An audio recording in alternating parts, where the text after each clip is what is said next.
Hey everyone, it's Scott, student of comics, back with a maybe a shorter video. I don't know. I guess we'll see what I get into here. But I wanted to do kind of a. I'm planning on doing a series of these. But last year, I probably because I was still stuck inside constantly, I threw a bunch of money at a bunch of different Kickstarters, and the fruits of that are starting to roll in. And so I just wanted to share those with you as they come in, and I definitely wanted to share this book with everyone because I just really loved it when I read it. So this is The Abominable Charles Christopher by Karl Kerschl, who Karl Kerschl, you might recognize the name. I mean, he's worked on some DC books. He's worked with Brendan Fletcher on Isola, which is an Eisner-nominated fantasy story that's really cool. Just a great cartoonist. And this book was the Kickstarter I supported. I actually supported the Kickstarter for Volume 3, and I'll show off Volume 3 here. So this is Volume 3. So technically the Kickstarter was for this, but he offered a package where I could get Volumes 1 through 3. So of course I did that. And I just want to kind of quickly go through these and kind of share with you what's so cool about it. So this is The Abominable Charles Christopher, and it's really hard to describe the story, but it's essentially a comic strip style story. There is sort of an overarching story going on with the main character, Charles Christopher, but some pages are just like a single image strip like this. Some are these gag strips featuring these woodland creatures. The basic premise is we start out where we meet the Abominable Charles Christopher. Here he is. He's adorable, isn't he? Who is I guess a Sasquatch, right? I live in the Pacific Northwest, so we're familiar with Sasquatches here. But it starts out with him in the rain. He doesn't like it very much. He dries off. He starts wandering around the forest, finds a beehive, and it kind of progresses from there. And then what we get is kind of his adventures interspersed with these little brief vignettes of the woodland creatures in the forest. And it follows just kind of a unique path. What's also really cool about this book is it was originally published as a webcomic, I think starting in 2007, I want to say. So it's been going on for quite a long time, and you can read it right now online, all of it. He's actually working on Volume 4 right now, and I'm really excited about that because hopefully I'll be able to get a nice edition of Volume 4 soon. Another aspect of this that I really love is, and this was the part where it kind of, when I hit these stories in here, it kind of went to the next level for me. So there's a character named Vivol, and he has visions of another character named Moonbear.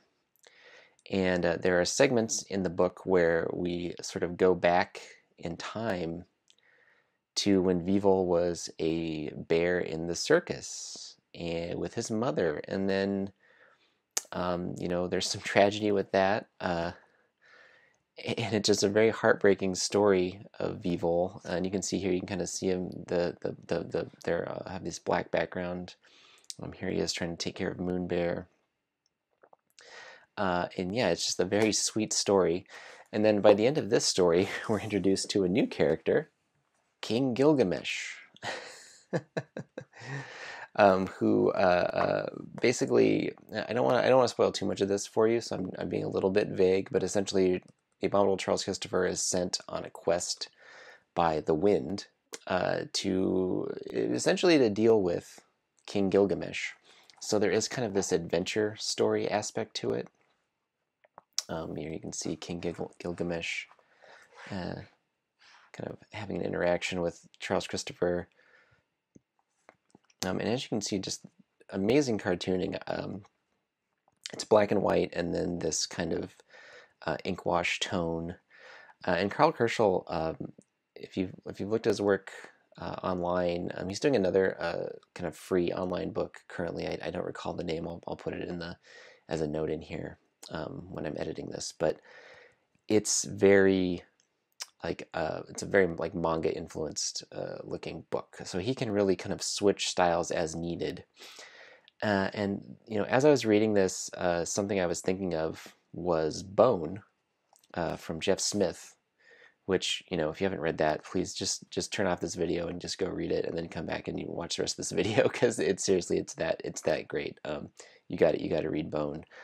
But it reminds me a lot of Bone, and then because of this kind of odd structure, where it's comic strips essentially that like are sometimes connected. Oh yeah, this is a really cool one too. This is there's a sort of a legend being told in these strips, and so he switches again styles to this very just inked wash. I mean, there are these chunks of black here for the mountains, but everything, like, there's no, obviously there's no contour lines here. It's just tonal. It's all just tonal work, and that shows up in this volume. But anyway, like I was saying, there are these comic strips, so it's also kind of reminds me of Bone. It reminds me a little bit of Calvin and Hobbes. Some reviewers said Walt Kelly, who of course did the Pogo strips back in the day.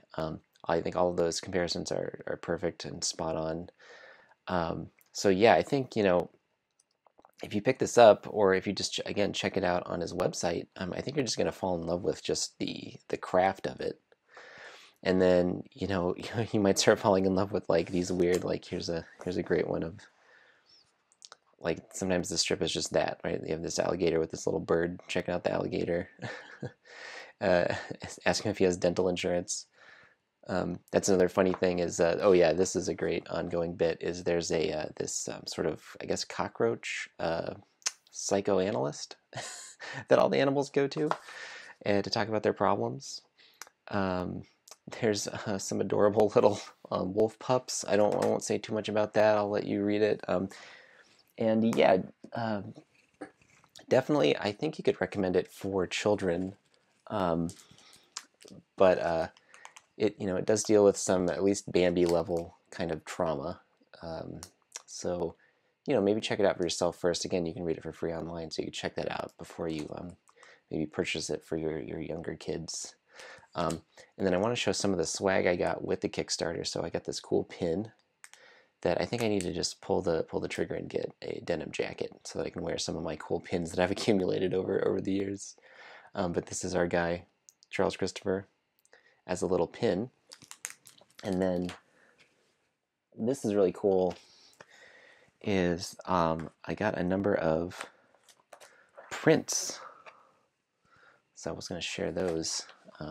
And I apologize, I do not remember who all of the artists were. So I apologize in advance for not being able to name them. That's my bad. But they're all, friends of Karl's. Just beautiful work here. So I got all of these prints as well.